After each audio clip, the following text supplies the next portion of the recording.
వాసనకి ఆ రాయినే బెల్లం అనుకుంటుంది, కొరుకుతుంది, పళ్ళన్నీ పోతాయి, మళ్ళీ కొన్ని ఈ పక్క వస్తుంది. అట్లయితే సంతలో అన్ని చోట్ల తిరిగి బాధపడి ఒక చోట పండుకుంటుంది, మళ్ళీ లేచి పరిగెత్తుంది. మనిషి జీవితం కూడా ఇంతే. ఎక్కడ వాసన కనబడితే అక్కడ పరిగెత్తాడు, అక్కడ దెబ్బతింటాడు, మళ్ళీ వస్తాడు. రేపు చేస్తాంలే, ఈరోజేమో ఇట్లయింది, రేపు మొదలు పెడతాం. నిజంగా ఎందుకు పరిగెత్తున్నాను, ఏమి యోచించేయడు, పిచ్చిగా. ఈ కుక్క బుద్ధి ఎంతవరకు ఉంటుందో అంతవరకు జ్ఞానం చేయడం సాధ్యం కాదు. ముందు ఈ కుక్క బుద్ధి పోవాలి. అంటే మనకేమైంది, ఏమి జీవితం పరమాత్మ ఇచ్చాడో దాంట్లో తృప్తి లేదు.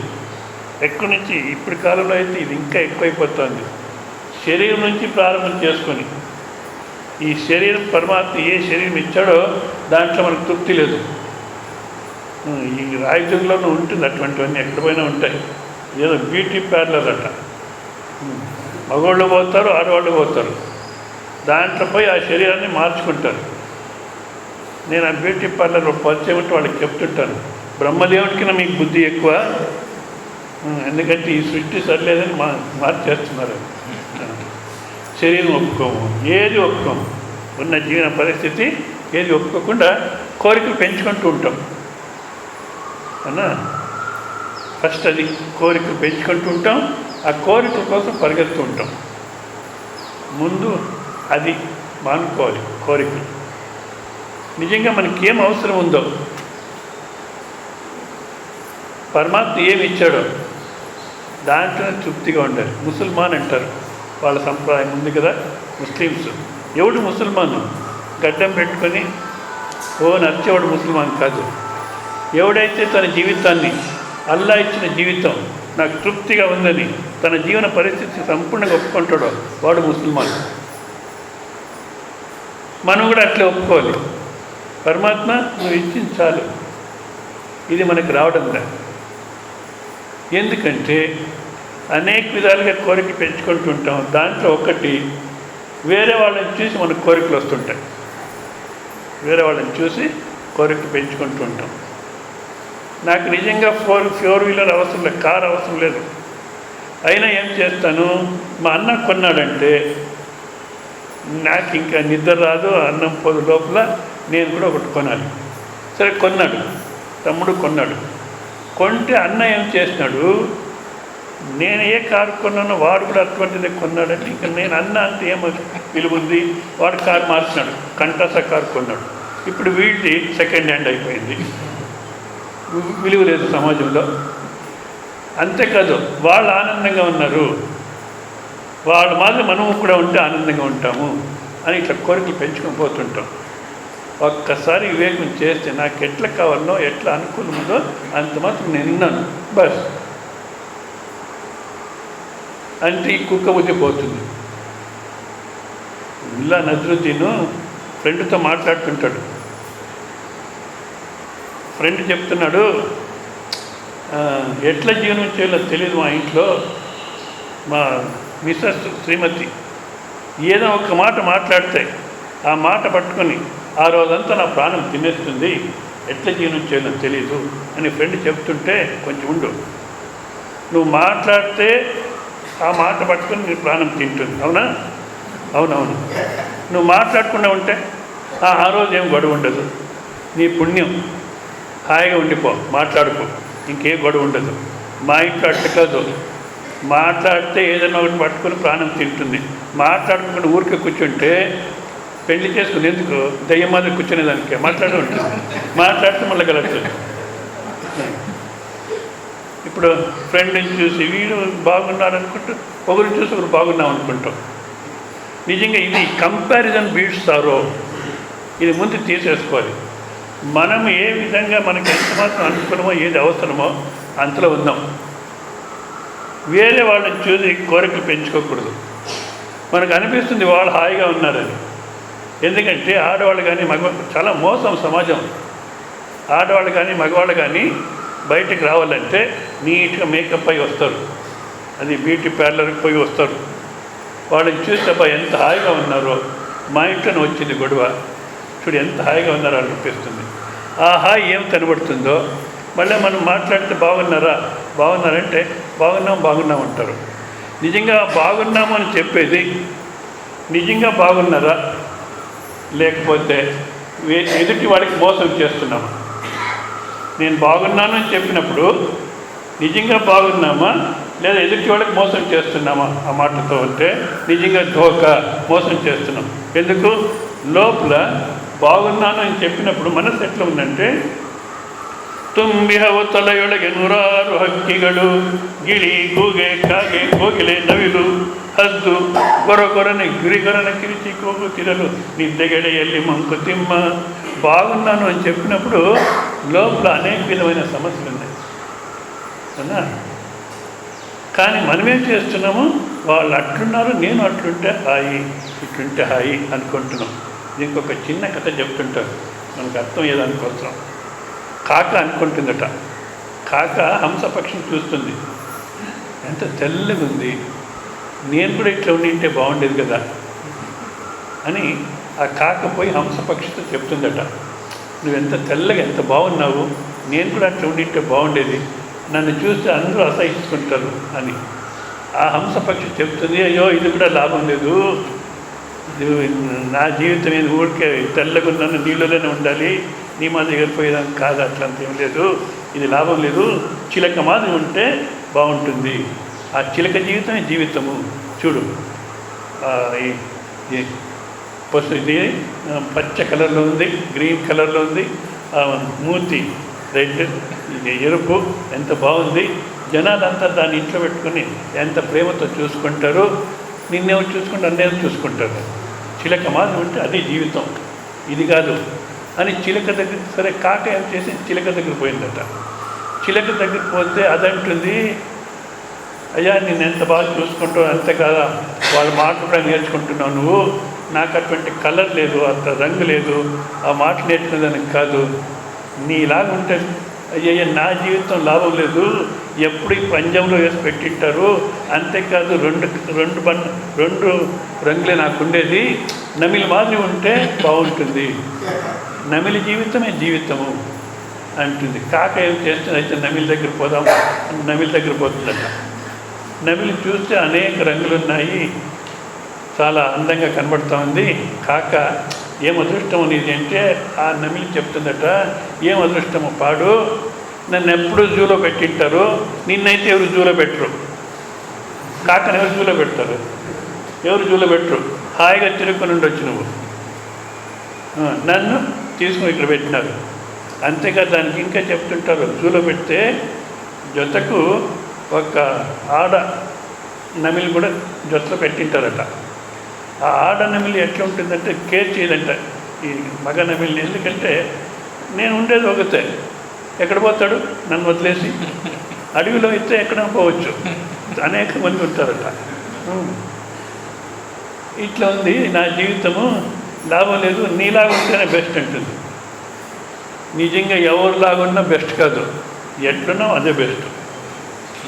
కనుక కోరికలు పెంచుకుంటూ పోకూడదు.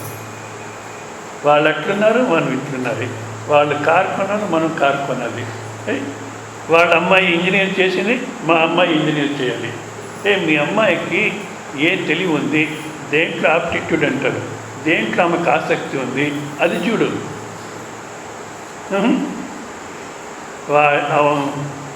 వాళ్ళ అమ్మాయి ఇంజనీర్లు, మన అమ్మాయి ఇంజనీరింగ్ చేయాలి, ఇట్లా ఒకరు చూసి ఒకరు కోరికలు పెంచుకుంటున్నాం.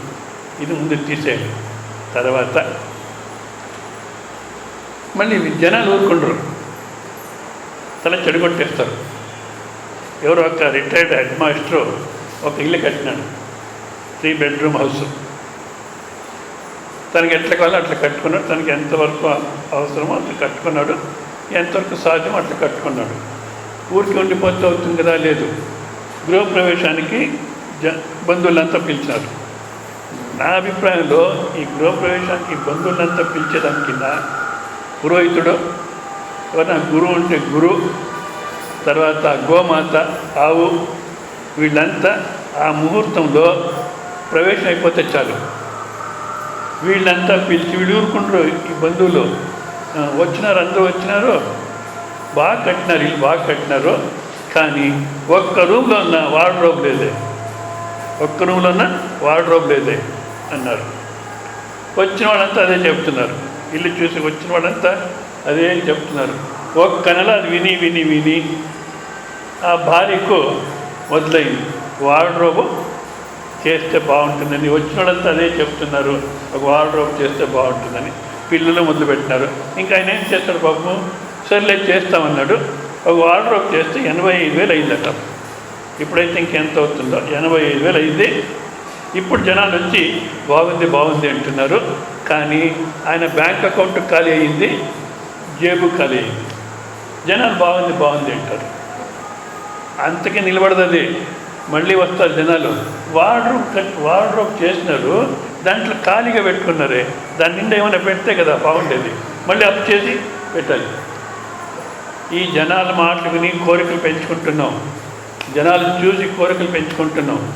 అనవసరం. నిజంగా ఇంత అవసరం లేనే లేదు. ఎట్లుండాలి? కొట్టదనున్నవే హే శ్రీరామ ఇట్టంతిరువెను ఈక్ష్వాకు రామ. హే రామ, నువ్వు ఎట్లా పెట్టింటే అట్లుంటాను, ఏది ఇస్తే అది తింటాను. బస్. కోరికలు పెంచుకుంటూ పోకూడదు. కామ్య కర్మాలు మానుకోవాలి. ఫస్ట్ ఇది సాధన అంటే నిషిద్ధ కర్మాలు మానుకోవాలి. శాస్త్రం ఏదైతే నిషిద్ధం అంటుందో ఆ కర్మాలు చేయకూడదు. స్వామీజీ మనకు శాస్త్రం తెలీదు, నిషిద్ధ కర్మలు ఏదో తెలీదు అంటారు. నిషిద్ధ కర్మలు శాస్త్రం చదువుకోకపోయినా అందరికీ తెలుసు. ఇప్పుడు దొంగ ఇంటికి వస్తాడు, ఆ చాకు ఎదపైన పెట్టి సత్యం చెప్పు, ఎక్కడ పెట్టినావు డబ్బు అంటాడు. వాడు వచ్చిండేది దేనికి? దొంగతనం. వాడు ఉపదేశం చేసేది సత్యం వద, సత్యం చెప్పు అంటాడు. అంటే అబద్ధం చెప్తే ప్రాణం పోతుంది అని అబద్ధం చెప్పే సరికాదు ఆయనకు కూడా తెలుసు కదా. దొంగతనం చేసే సరికాదు తెలుసు. కానీ వేరే వాళ్ళకి చెప్పేదానికోసం పెట్టుకున్నాం. కానీ మనం కనుక వేరే వాళ్ళకి ఎట్లా ఉండాలి మనం చెప్తున్నామో అదేవిధంగా మనం ఉండాలి అనుకుంటే అప్పుడు నిషిద్ధ కర్మలన్నీ పడిపోతాయి. సో కామ్య కర్మలు కోరికలతో, అనవసరమైన కోరికలు. ఏ స్థాయికి పోవాలంటే, ఎవరో ఇద్దరు భార్యాభర్తలు చాలా భక్తితో ఉంటారట. సామాన్యంగా ఈ భక్తి వేదాంత చింతన దీంట్లో ఇది బాగా అర్థం చేసుకోండి. సామాన్యంగా ఏముందంటే అభిప్రాయం, భక్తితో ఉంటే వాళ్ళు కోట్యాధీశులు అయిపోతారు. మీరు ఎవరైనా భక్త చరిత్ర తీసుకోండి. భక్త మీరా, సంత తుకారాం, పురందాస, వీళ్ళు ఎవరినైనా తీసుకోండి, కోట్యాధీశులు అయినారా? వేదాంతులు కూడా అంతే. మీరు ఎవరినైనా తీసుకోండి. ఆ స్వామి కోట్లు సంపాదించేస్తున్నాడు. ఏం చేస్తాడు? వేదాంతం చెప్పడంలే, వేదాంతం వ్యాపారం చేస్తున్నాడు. వేదాంతం చెప్పితే అది వేరు, వ్యాపారం చేసేది వేరు. కనుక లౌకిక ప్రగతి కావాలి అంటే దానికోసం ప్రయత్నం చేయండి. అది మన భారతదేశంలో అయితే లంచం ఇచ్చి అది ఇచ్చి ఇది ఏదేదో ఉన్నాయి, అట్లా కావాలంటే ప్రయత్నం చేయొచ్చు. లేదు దీంట్లో మనకు ప్రగతి కావాలంటే అది కావాలి ఇది కావాలి, రెండు కుదరదు. కనుక కామ్య కర్మాలు కోరికలంతా మానుకోవాలి, నిషిద్ధ కర్మాలు చేయకూడదు. సో నిత్య నైమిత్తిక కర్మాలు మాత్రం చేయాలి. నిత్య నైమిత్తిక కర్మ అంటే వర్ణాశ్రమ ధర్మం ప్రకారం నిత్య నైమిత్తిక కర్మలు చేయాలి అంటారు. ఇప్పుడు ఆ వర్ణము లేదు, ఆశ్రమాలు లేవు, గృహస్థాశ్రమం అంటారు. అవునా? గృహాలున్నాయి, గృహాల్లో గ్రహాలున్నాయి. కానీ గృహస్థాశ్రమం ఉందంటే ఆ ఒక శాస్త్రీయమైనటువంటి కర్మాలు, ఆ సంప్రదాయం లేదు. మరి ఇప్పుడు ఏం చేయాలి? ఏ కర్మాలైతే తప్పకుండా చేయాల్సి వస్తుందో లౌకికమైన కర్మలు దాన్ని చేయాలి. చేయాలంటే యోగ బుద్ధితో, ఇది వింటూనే ఉంటారు అన్నా, యోగ బుద్ధితో చేయాలి అన్నారు. ఆ కోరికలు తీసేసుకుంటే ఆ కుక్క బుద్ధి అనేది పోతుంది. ఆ కోరికలు ఉంటేనే మనం ఊరికి పరిగెత్తుంటాం. సంఖ్యలు వేస్తే కాళ్ళకు చేతులకు సంఖ్యలు వేస్తే ఎక్కడ పరిగెత్తేదానికి కాదు. ఈ కోరిక అనేటువంటి సంఖ్యలు పడిందంటే ఒక చోటు ఉండేదానికి కాదు. ఆశానమ ఆశ్చర్య కచ్చిత్ ఆశ్చర్య సంకుల యయాబద్ధ ప్రధావంతి. ఆ కోరిక అనేది వచ్చిందంటే పరిగెత్తుంటాం అవునా. కనుక ఆ కోరిక తీసేసుకుంటే జ్ఞానవంతా నాగలిక్కే శ్వానబుద్ధి ಹೋಗಬೇಕು. కుక్క బుద్ధి వివేకం చేయకుండా జీవనం చేసేది. ఇప్పుడు మీకు బాగా అర్థమవుతుంది. భారతదేశంలో రాత్రంతా మొరుగుతుంటాయి కుక్కలు. ఎందుకు వేరే వాళ్ళని ఇంత చెడగొట్టి ఎందుకు నేను ఇట్లా మొరుగుతున్నాను? ఏమన్నా అర్థం ఉందా? ఏమన్నా ఆలోచన చేస్తున్నాడు? ఉదయం లేస్తుంది, పరిగెత్తుంది. ఎక్కడికి పరిగెత్తున్నాను? ఏం లేదు. మనం కూడా అంతే. ఉదయం లేస్తాము, నేను నా సుఖము అని పరిగెత్తున్నాం. రోజు పరిగెత్తున్నాను కదా, ఎంత మాత్రం సుఖం ప్రాప్తి అయింది? ఏమన్నా అర్థం ఉందా నా జీవితానికి? ఈ కొడుకులు కూడా అంటే వీడి కోసం ఇంత బాధపడుతున్నానే, వాళ్ళు ఏమన్నా అబ్బా మా తండ్రి ఇంత చేసినాడప్ప అని అనుకుంటారా? ఏమంటారు? మా నాయనకి బుద్ధి లేదు అంటారు. మరి ఎందుకు ఇట్లా పరిగెత్తున్నాను నేను అని యోచన చేయకుండా జీవనం చేసేదో కుక్క బుద్ధి. కోరికలు తీసేసుకోవాలి, అనవసరంగా పరిగెత్తేది మానుకోవాలి. ಆ ಶ್ವಾನಬುದ್ಧಿಯನ್ನು ಕೊಟ್ಟು ಧ್ಯಾನವನ್ನು ಯೋಗದಿಂದ ತಾನೇ ಆಗಬೇಕು. ಹರಿಯ ನಾಮವ ನುಡಿಯುತ್ತಿರಬೇಕು. ತಾ ಮಾಡಿದಂಥ ದುರಿತವೆಲ್ಲವ ತೊಡೆಯುತ್ತಿರಬೇಕು. ಹರಿಯ ನಾಮವ ನುಡಿಯುತ್ತಿರಬೇಕು. ఎట్లా నామస్మరణ నిరంతరం జరగాలి.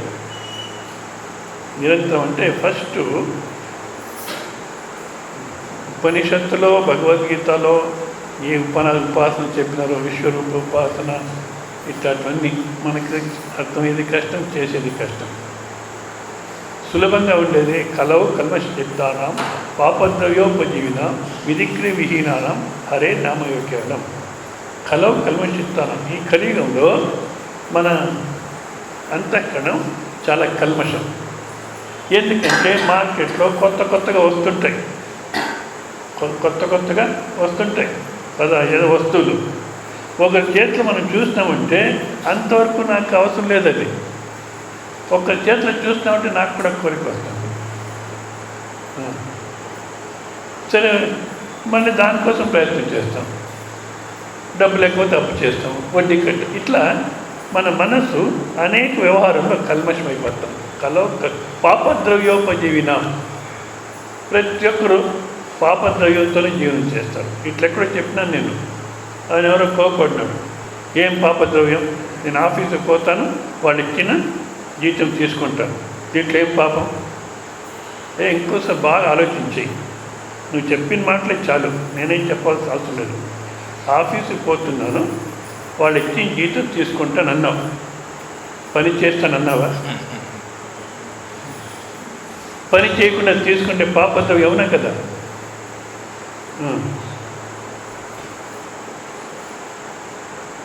ఏదో అబద్ధాలు, లంచం అంట, అది ఇది పాపద్రవ్యంతో జీవించే కలియుగంలో. కల్మ పాపద్రవ్యం విధిక్రియ విహీనానం. ఏ కర్మ చేయాలి, ఏ కర్మ చేయకూడదు, ఏ వివేకం లేదు. ఏదో ఒకటి చేస్తుంటాడు. ఎందుకు చేస్తాడో ఏమో. ఇటువంటి వాడికి అంతఃకరణ శుద్ధి కావాలంటే ఏం కావాలి? హరే నామయోగ్యం. సో ఒక ఇష్టమంత్రం తీసుకొని ప్రతిరోజు జపం చేయాలి.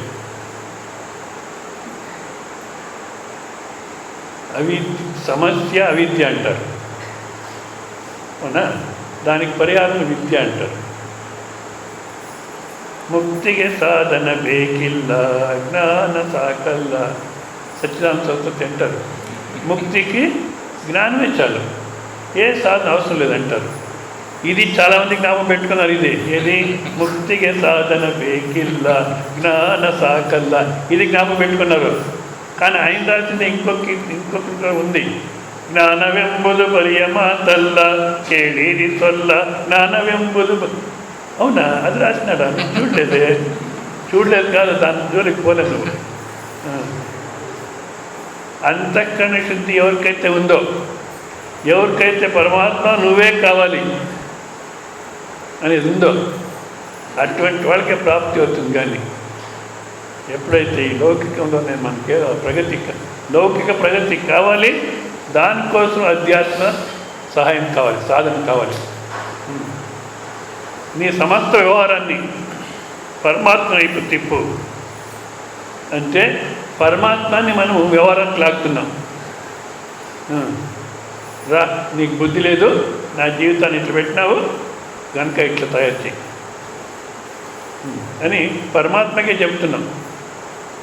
నువ్వు ఇప్పుడేమి ఏ విధంగా నన్ను పెట్టినావో అది సరిలేదు, ఇట్లా చెయ్యి అని పరమాత్మకి బుద్ధి చెప్తున్నాము. వట్టి మాటలతో కాదు, సాధన ఉండాలంటే హరియనామం నుడి తిరగಬೇಕು. ఎట్లా జరగాలి? అది ప్రతిరోజు గంటన్నర 2 గంటలు కూర్చొని జపం చేయాలి. కూర్చోవాలంటే శుభ్రమైనటువంటి ఆవరణ ఉండాలి, ఆవరణ శుద్ధి, తర్వాత శరీర శుద్ధి. మళ్ళీ కూర్చోవాలంటే ఇప్పుడు కాలంలో ఈ మోకాళ్ళ నొప్పులు, నడుము నొప్పులు, 30వ సంవత్సరానికి ముసలితనం, ఇంక యాడ్ చేస్తారు ఇవన్నీ అంటే పోని. అట్లా ఉంటే చైర్లో అయినా కూర్చొని చేయాలి. లేదా కింద కూర్చొని, చైర్లో కూర్చున్నా కింద కూర్చున్నా వీపు నేరుగా ఉండాలి. ఎప్పుడు వీపు మీరు ఎంత నేరుగా పెట్టుకుంటారో ఎప్పుడూ అంత ఆరోగ్యంగా ఉంటారు. అది మళ్ళీ మెడ తల అంతా ఒక్క నేరుగా ఉండాలి. కన్ను మూసుకొని ఒక్కసారి మొత్తం ప్రపంచాన్నంతా మన మనసుకు తెచ్చుకోవాలి. ఎందుకంటే మనకి ఈ క్రికెట్ ఒక ప్రాబ్లము, ఈ రాజకీయం ఒక ప్రాబ్లము, ప్రతి ఒక్కటి ఒక ప్రాబ్లం చేసుకుని ఉంటాం. కనుక మొత్తం అంతా మనసుకు తెచ్చుకొని పరమాత్మ ఏ విధంగా ఉందో అదే విధంగా నాకు తృప్తి అని మొత్తం అంతా ఒప్పుకోవాలి. దాంట్లో కుటుంబ పరిస్థితి, కుటుంబంలో ఎవరెవరు ఉన్నారో వాళ్ళకు మనకు ఏ విధంగా సంబంధం ఉందో, ఈ కుటుంబంలో ఉన్న వాళ్ళంతా మారిపోతే అంటే వాళ్ళు మార్చుకుంటే వాళ్ళ వ్యవహారము, వాళ్ళ మాటలు, వాళ్ళంతా నేను చెప్పినట్టు వింటే అప్పుడు నేను నెమ్మదిగా ఉంటాను అనుకుంటాం. ఎవరిని మార్చడానికి కాదు, బాగా రాసి పెట్టుకోండి. భార్యను మార్చలేము, భర్తను మార్చలేము, పిల్లలు మార్చలేము. అది ఇప్పటి కాలంలో అయితే అసలు పిల్లలు ఏం చేయలేము. ఎవరిని మార్చడానికి కాదు. అడాస్ హక్స్లీ అని పెద్ద చింతకుడు ఆయన అంటాడు, there is only one portion in this world which you can change. ఈ జగత్తులో మార్పు చేయగలిగింది ఒక్క అంశం మాత్రం ఉంది. ఏదంటే దట్ ఈజ్ యువర్ సెల్ఫ్. నిన్ను నువ్వు మార్చుకోవాలి కానీ వేరే వాళ్ళు మార్చుకోవడానికి కాదు. కనుక పరమాత్మ ఎవరెవరు ఉన్నారో కుటుంబంలో వాళ్ళు వ్యవహారం ఎట్లుందో అదంతా నా మంచి కోసమే ఇచ్చినావు. బాగా ఆలోచన చేయండి. ఇంట్లో ఉన్న వాళ్ళు ఎవరు సహకారం లేదు, ఎవరు మాట వినరు. ఎట్లా ఉంది ఇల్లు ఒక్కసారి ఆలోచన చేస్తే చాలాయే చాలాయే ఈ సంసారమే నాకు బరువాయే, నలుగురిలో బ్రతుకు నగుబాటలాయే, చాలాయే చాలాయే ఈ సంసారమే నాకు బరువాయే. కదా ఏమైందే? ఏమైంది? మాట వినని కొడుకు శూలమాయే. చిన్న వయస్సులో పూర్వంలో గణేష గౌరీ ఇట్లా విగ్రహాలు తీర్చిచ్చేవాడు, బొమ్మలు ఆడుకునేదానికి. దాంట్లో ఆడుకుంటూ కొంచెం భక్తిభావం వచ్చేది, సాత్వికమైన గుణం వచ్చేది, కొంచెం మంచిగా తయారయ్యేవాడు. ఇప్పుడు కాలంలో పిస్తూలు కొనిస్తారు. వాడు ఎల్కేజీకి పోతున్నాడు, పిస్తూలు కొనిచ్చినారు. వాడు ఏం చేస్తాడు, డాడీ హ్యాండ్స్ అప్ అంటాడు. ఈయనకి ఎంతో సంతోషం. ఇప్పుడే ఇంగ్లీష్ మాట్లాడుతున్నాడు నా కొడుకు భేష్ అని హ్యాండ్స్ అప్ అంటాడు. 18వ సంవత్సరానికి వస్తే హ్యాండ్స్ అప్ అంటాడు. ఇప్పుడు మాట వినని కొడుకు శూలమాయే, చుటి లేని భార్య, భార్య కావచ్చు భర్త కావచ్చు, చుటి లేని భార్య తోడాయే, ఒకరి మాట ఒకరికి సరిపడదాయే. ఒకరు మాట్లాడుతూ సరిపోదు, ఇంట్లో ఊరుకున్నామంటే అది కూడా ఒప్పుకోరు. ఇటువంటి పరిస్థితుల్లో మనం తత్వమసి నువ్వే ఆనంద స్వరూపం అంటే ఎక్కడ పోతున్నది? ఏం చెప్తాడో ఈ స్వామి, నా బాధ నాది, నువ్వే ఆనందం అంటాడు. మా ఇంట్లో వచ్చి చూడమని చెప్పు, తెలుస్తుంది ఆనందం. కనుక దానికి ఏం చేయాలి? హరినామం నుడితిరಬೇకంటే మొత్తం ప్రపంచం అంతా మనసు తెచ్చుకొని ఆ జపం చేసేదానికి ముందు ఉన్న వాళ్ళంతా ఏ ఆశ, ప్రతీక్ష, నిరీక్ష లేకుండా ఉన్న వాళ్ళంతా కుటుంబ పరిస్థితి ఏ విధంగా ఉందో ఆ విధంగా సంపూర్ణంగా ఒప్పుకోవాలి. ఒప్పుకొని కూర్చున్న శరీరము సక్రమంగా ఉందా ఒక్కసారి మనసుతోనే చూసుకోవాలి. ఏ కాలు అయితే కింద పెట్టుకొని ఉంటారో అక్కడి నుంచి ప్రారంభం చేయాలి. లేదా చైర్లో కూర్చొని ఉంటే కుడి కాలు నుంచి ప్రారంభం చేసి అంగుష్టము, పాదము, మోకాలు, తొడ, మరొక కాల్లో అంగుష్టము, పాదము, మోకాలు, తొడ, నడుము, పొట్ట, ఎద, కుడి చేయి, ఎడమ చేయి, కుడి భుజం, ఎడమవైపు భుజం, వీపు, మెడ, తల, నెత్తి. ఈ విధంగా మనసు పైకి తీసుకొని పోవాలి. మీకు అర్థం కానీ నేను చెప్తున్నా అంగుష్టము, పాదము అని. మీరు ఇంట్లో కూర్చొని అంగుష్టము, పాదము, ఎందుకంటే ఇంట్లో ఉండేవాళ్ళకంటే వీళ్ళు నేను చేస్తున్నాను సాధన అని పక్కింట్లో కూడా బోధపడాలి. అట్లా అరవకూడదు. ఊరికే మనసును పైకి తీసుకొని పోవాలి, మళ్ళీ కిందికి తీసుకుని రావాలి. నిజంగా ఇది నేను ఊరికే చెప్తున్నాను కాదు. మన ఏదో ఒక ఇంట్లో ఉన్నాను, ఆ ఊరు పేరు చెప్పేది వద్దు. ఏదో ఒక ఊళ్ళో ఒక ఇంట్లో ఉన్నాను. ఆయన ఉదయం లేచి ఆ సూర్యునికి నమస్కారం చేయాలి. చేస్తే అవుతుంది కదా. ఆ అపార్ట్మెంట్లో ఉన్న వాళ్ళకంతా డిస్టర్బ్ చేస్తాడు. ఓ అని అందరికీ డిస్టర్బ్. అట్లా ఉండకూడదు. మనసును తీసుకొని పోవాలి, మళ్ళీ మనసును కిందికి తీసుకొని రావాలి, మళ్ళీ ఇంకోసారి పైకి తీసుకోవాలి. ఇట్లా 3 సార్లు చేసినామంటే మనస్సు సంపూర్ణంగా శరీర భావాన్ని వదిలేసి జపానికి తయారవుతుంది. మళ్ళీ ఆ మనస్సు కొంచెం చంచలత్వం పోవాలంటే, సాపేక్షకు ఏకాగ్రతకు రావాలంటే ముక్కులో ఆడేటువంటి శ్వాస ఏదుందో ఆ శ్వాస అన్నీ మనస్సులో ఏ విధమైన ఆలోచన లేకుండా ఆ శ్వాసమే చూస్తుండాలి.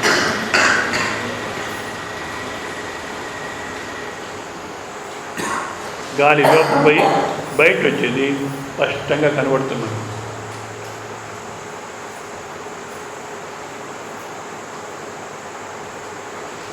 హరి ఓం. అది ఇటువంటి ఆమె పని ముందే తీసుకుని వచ్చి పెట్టాలి. లేట్గా వస్తే అక్కడే కూర్చొని ప్రవచనాలు అయిపోయిన తర్వాత పెట్టాలి. నేర్చుకోండి ఇవన్నీ.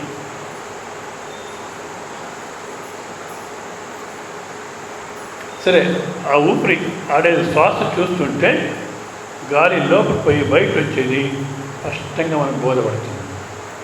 మనస్సు సమస్త వ్యవహారాన్ని వదిలేసి అదొక్క వ్యవహారంలో శాంతమవుతుంది. అప్పుడు నామోచ్చారణ జరగాలి. వైఖరి మంత్ర అంటారు. వైఖరి అంటే నా శబ్దం నాకు వినపడాలి, అంత గట్టిగా చెప్పాలంతే. ఓం నమో నారాయణ, ఓం నమో నారాయణ. శరీర, ఇంద్రియ, బుద్ధి, మనస్సు మొత్తం అంతా ఆ శబ్దంలో ఒకటి కావాలి. రాను రాను ఎట్లా ఉండాలి?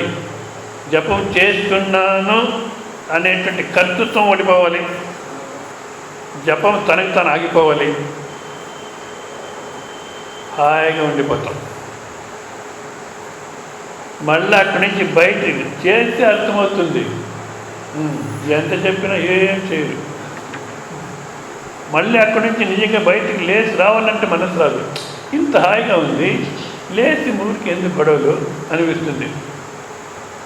ఈ రోజు చేయాలి. తర్వాత వ్యవహారం చేసే సమయంలో అదే నామజపం జరుగుతుండాలి. ఓ అజప్ప అంటారు. మా సంకల్పం లేకుండా అజప్ప, ఓ నమో నారాయణాయ.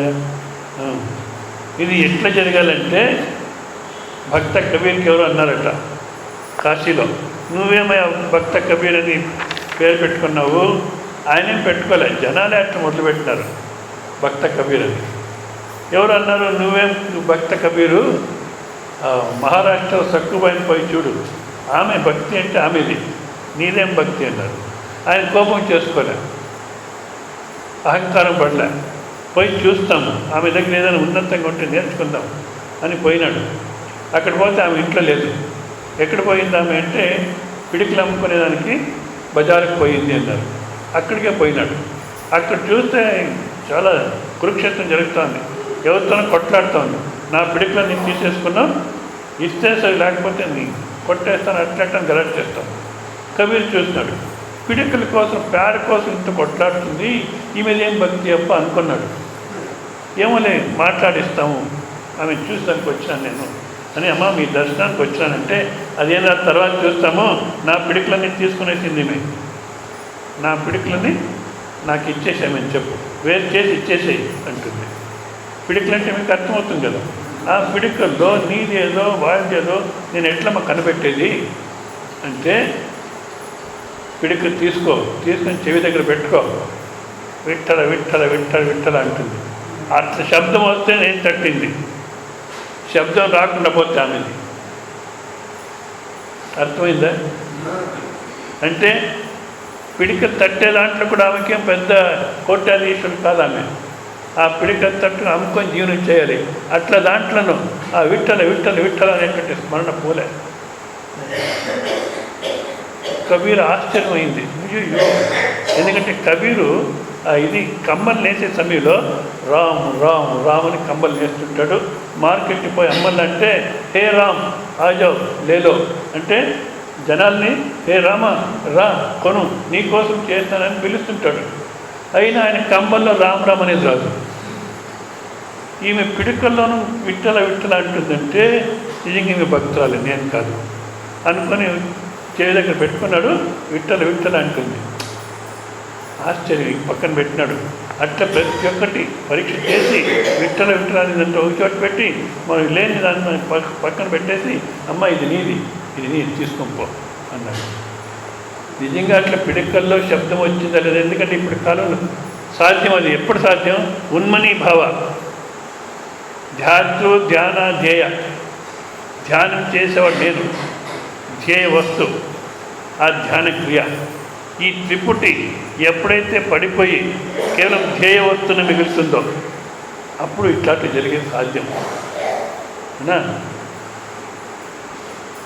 ఆ విధంగా స్మరణ జరగాలి. ఏం చేస్తున్నా అది ಹರಿಯನಾಮವನು ಎತ್ತಿರಬೇಕು, ತಾ ಮಾಡಿದಂಥ ದುರಿತವೆಲ್ಲವ ತೊಡೆಯುತ್ತಿರಬೇಕು. అట్లా ఉండాలి. అట్లా ఉంటే ఏమవుతుంది, మనసులో అదొకటి తప్పితే ఇంకే ఆలోచన ఉండదు. జరుగుతుంటుంది వ్యవహారం. పిడికలు అమ్మేది అంత జరిగిందా లేదా? ఇక్కడ కూడా అన్ని వ్యవహారాలు జరుగుతుంటాయి. నామస్మరణ అదే జీవితం. అంతేకాదు ఆమె చనిపోతుందట. సక్కుబాయి శరీరం వదిలేస్తుంది. వాళ్ళంతా వాళ్ళ బంధువులంతా రాలే సమయానికి సరిగ్గా, పోయి శవ సంస్కారం చేసేసినారు. లేట్గా వచ్చినారు వాళ్ళు. లేట్గా వచ్చినారంటే అప్పుడే శవ సంస్కారం అయిపోయింది, అక్కడ శ్మశానంలో పోయి చూసుకొని రండి అన్నారు. అక్కడ పోతే ఆ రోజు 5 మంది 6 మంది చనిపోయినారట.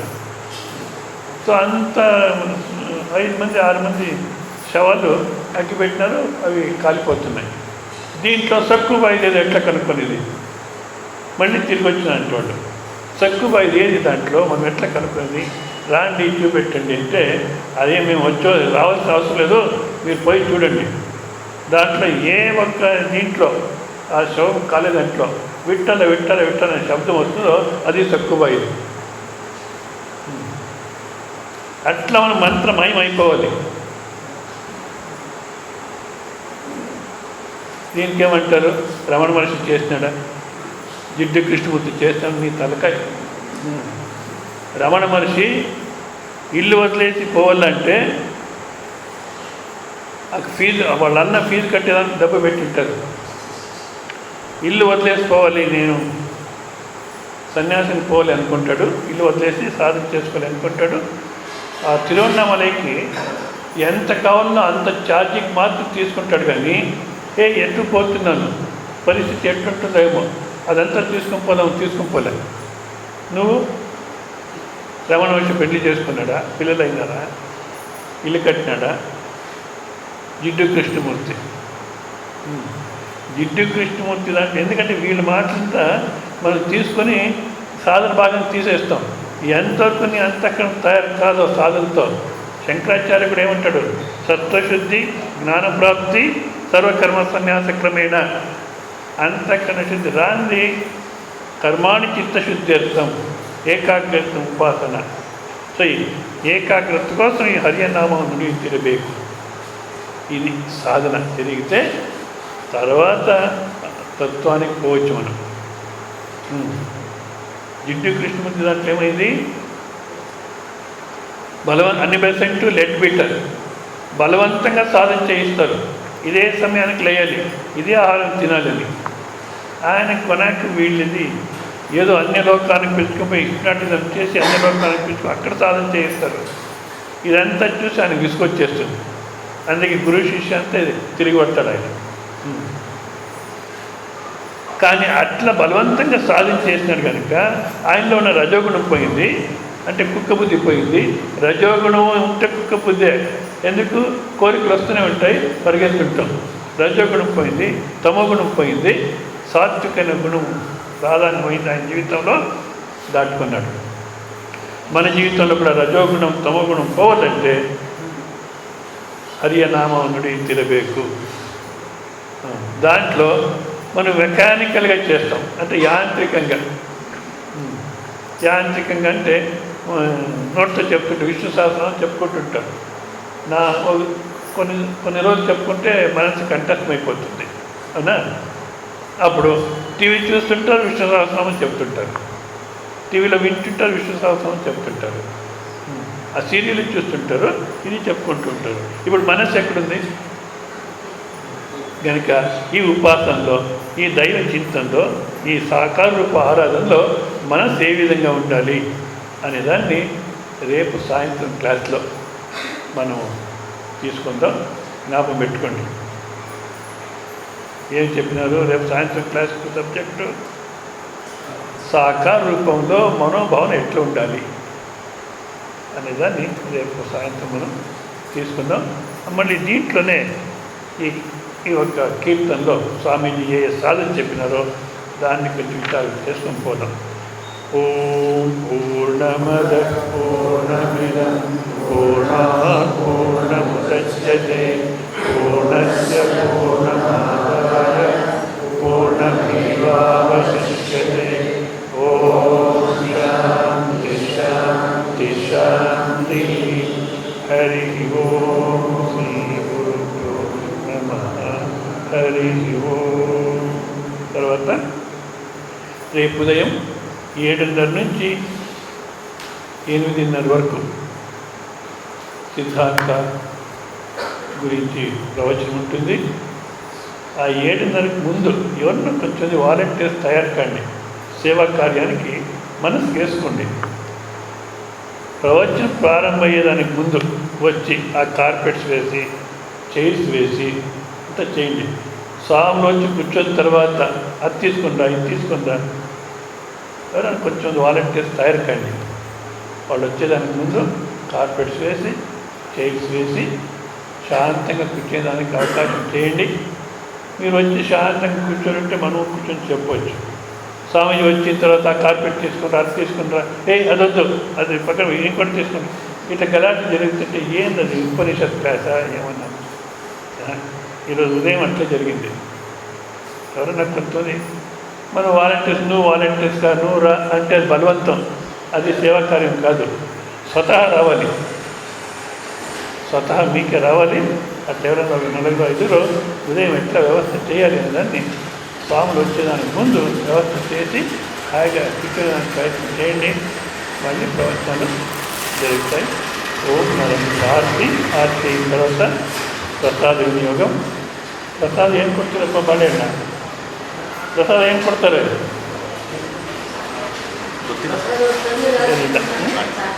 లేదట, అది మంచిది. ఏం లేదంట. చాక్లెటా? చాక్లెట్ ఇస్తున్నారట ప్రసాదం. అవునా? ఏం చేస్తారు చెప్పండి? చాక్లెట్ అది నోట్లో వేసుకుంటారు, ఆ పైన ఉంటుంది పేపర్. నిజంగా ఇవన్నీ భారతదేశంలో చాలా చిన్న చిన్నవి అయినా కూడా ఏం పట్టించుకోరు. చాక్లెట్ నోట్లో వేసుకునేది ఇక్కడ పారేస్తారు పేపర్, చేతితో పట్టుకొని పోయి ఇంట్లో డస్ట్బిన్ ఉంటుందే దాంట్లో వేసేయండి, మళ్ళీ ఎక్కడ వీధిలో కూడా వేసేయండి, లేదా జోలో పెట్టుకొని ఇంటికి పోయిన తర్వాత డస్ట్బిన్లో వేయండి. లేదా